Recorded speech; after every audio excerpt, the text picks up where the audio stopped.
प्रयोगात्मक भूगोल में पढ़ा, आंकड़ों का प्रक्रमण पढ़ा, जो पूरा जो था वो सांख्यिकी पर आधारित था। अब आपका अगला पाठ है आंकड़ों का आलेखी निरूपण। इसमें आप प्राप्त विभिन्न स्थानों से विभिन्न क्षेत्रों के जो आंकड़े हैं, उनसे जो प्राप्त आंकड़े हैं उनको आप कैसे सुनियोजित और व्यवस्थित करके पढ़ें, यह इस पाठ में बताया जाएगा। बच्चों, आप जानते हो कि तापमान के आंकड़े हैं, वर्षा के आंकड़े हैं, कृषि के उत्पादन के आंकड़े हैं, उद्योगों के आंकड़े हैं, किसी भी क्षेत्र में दुर्घटना के आंकड़े हैं, महामारी के आंकड़े हैं। अब जैसे कोविड-19 है, तो पूरे विश्व में प्रतिदिन आप जब समाचार सुनते हो या पढ़ते हो तो उसमें प्रतिदिन के आंकड़े दिए जा रहे हैं, इतने लोग संक्रमित हो रहे हैं, इतने बीमार हो रहे हैं, इतने लोग ठीक हो गए। तो इस प्रकार से जो आंकड़े हैं आपको बताए जाते हैं। लेकिन अगर प्रतिदिन के आंकड़ों को आपको एक साथ पढ़ना है तो आपको तो लगेगा कि अरे बाप रे, ये कितनी बड़ी बात हो, कैसे पढ़ेंगे इसको, कैसे इकट्ठा करेंगे इसको, कैसे देखेंगे। तो ये सारी जो बातें हैं उनको समझने के लिए हमको उसकी व्यवस्था के बारे में पढ़ना पड़ेगा। आंकड़े जिन भौगोलिक तथ्यों की गुत्थी सुलझाते हैं, आरेख ही उसे बोधगम्य बनाते, उसको आसान बनाता है ना। हम आरेख बनाना हम सीखते हैं और जिससे हम सभी आंकड़ों को आसानी से पढ़ सकें। भ्रमित करने वाले, डराने वाले आंकड़े, है ना, और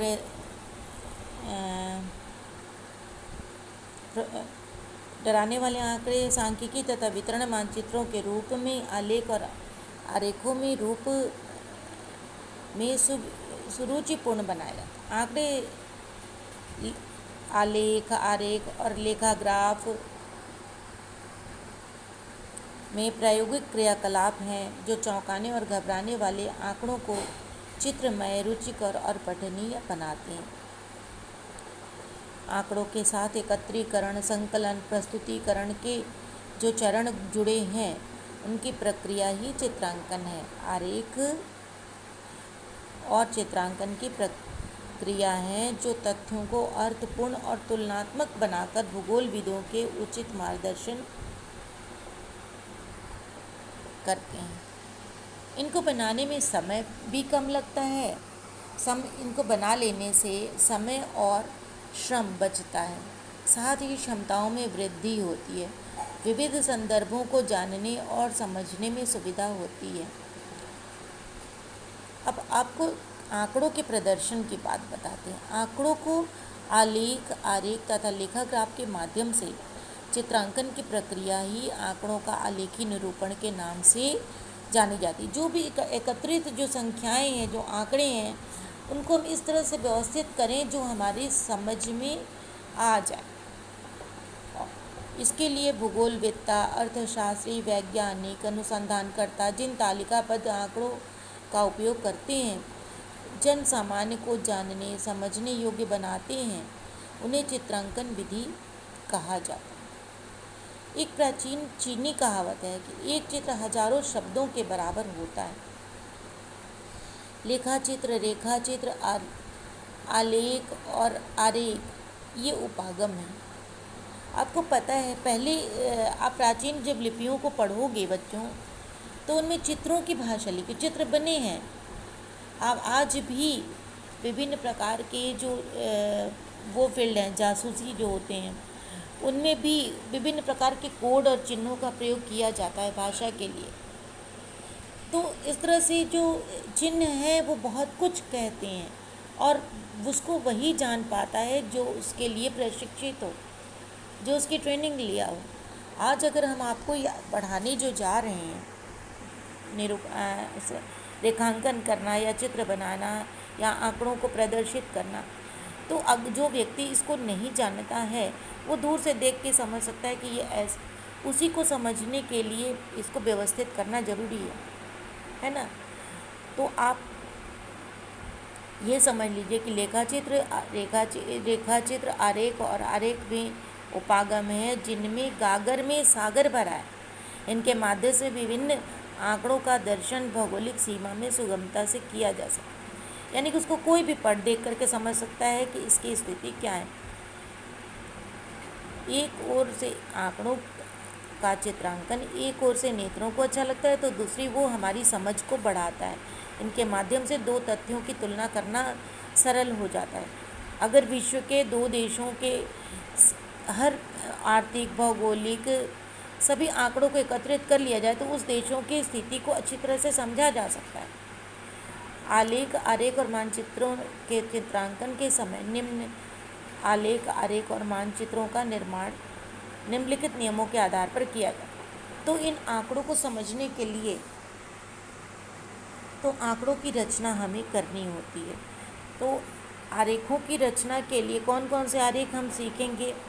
पहले तो इसके लिए क्या किया जाता है, किस आधार पर इन आरेखों को बनाया जाता है, इनके मानचित्रों को तैयार किया जाता है। तो पहला उपयुक्त विधि का चयन करना, किस विधि से जो आंकड़े हमें प्राप्त हुए हैं बाहरी क्षेत्रों से, चाहे वो हमें किसी पेपर से माध्यम से क्षेत्र हो, या मैं वहाँ जाकर उस क्षेत्र में जाकर मैंने खुद अध्ययन करके निरीक्षण करके मैं लाया हूँ, या किसी ऑनलाइन हमें मिला है, जो भी आंकड़े हमें प्राप्त हुए हैं उनके लिए कौन सी विधि उपयुक्त होगी जिससे वो हमें समझ में आ जाए। दूसरा, उपयुक्त मापनी का चयन, बनाते समय हम कौन से मापनी को स्केल को लेंगे तभी वो सही बन पाएगा। तीसरा है अभिकल्पना, किस कल्पना के आधार पर उसको बनाएंगे। शीर्षक, उसका शीर्षक क्या होगा, उसका नाम क्या होगा, जो बना रहे हैं उसको किस शीर्षक के अंतर्गत रखेंगे। निर्देशिका एवं सूचिका, निर्देशिका या सूचिका किसी भी मानचित्र आरेख का एक महत्वपूर्ण घटक है।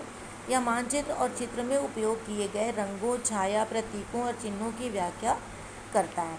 इसे सावधानी पूर्वक बनाना चाहिए और मानचित्र और आरेख की विषय वस्तु के अनुरूप होना चाहिए। यह सही स्थिति का निर्धारण भी इसके अतिरिक्त इसका सही स्थिति निर्धारण भी आवश्यक है। सामान्यतया निर्देशिका या तो मानचित्र पत्रक पर नीचे बनाई बाईं ओर या दाईं ओर दर्शाई जाती है, जिसमें बहुत सारे चिन्ह बने हैं और लिखा जाता है कि यह ऐसा है। जैसे लाल रंग से बिंदु से मैंने किसी शहर को दिखाया तो चिन्ह के नीचे मैं उस लाल बिंदु को लिख करके लिख दूंगी शहर। ये निर्देशिका होती है बच्चों। अब है सूचिका।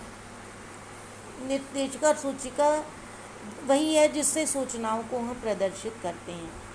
अब है दिशा।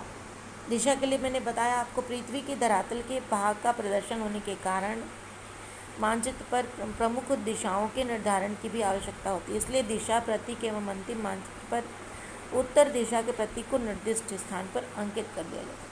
क्योंकि चित्र में जब उत्तर पता होगा तो हमें पता चल जाएगा कि पूरब, पश्चिम और दक्षिण किस दिशा में है। तो अब हम आते हैं बच्चों आरेखों की रचना की बात करने। तो आरेखों की रचना लंबाई, चौड़ाई और मात्राओं के आरेखों की रचना लंबाई, चौड़ाई और मात्राओं के अनुसार निम्नवत होती है। पहला है एक आयामी आरेख, दूसरा है दो आयामी आरेख, है ना, तीसरा है त्रिआयामी आरेख। इन आरेखों आदि के मानचित्रण हेतु निम्न विधियों का प्रयोग किया जाता है। पहला रेखाग्राफ, दूसरा है वृत्ताग्राफ, तीसरा है दंडारेख और चौथा है पवन आरेख। तो आपको अब तक अभी तो मैंने आपको थ्योरी समझाई है बच्चों, अब एक एक करके मैं इसको बनाना बताऊंगी, ठीक है ना, कि कैसे बनता है, कैसे बना सकते हैं। क्योंकि जब तक आप इसको पढ़ोगे नहीं, समझोगे नहीं, तब तक आप आरेख बनाने में आपको बना तो लोगे लेकिन वो तुम्हें समझ में नहीं आएगी कि कैसे बनेगा, ठीक है। तो अभी इसको आप अच्छे से पढ़ करके इस वीडियो को देख लीजिए और समझ लीजिए। तब मैं रेखाग्राफ से शुरू करूँगी कि रेखाग्राफ कैसे बनता है, दंडारेख कैसे बनता है, वृत्तारेख कैसे बनता है, ठीक है बच्चों। Thank you.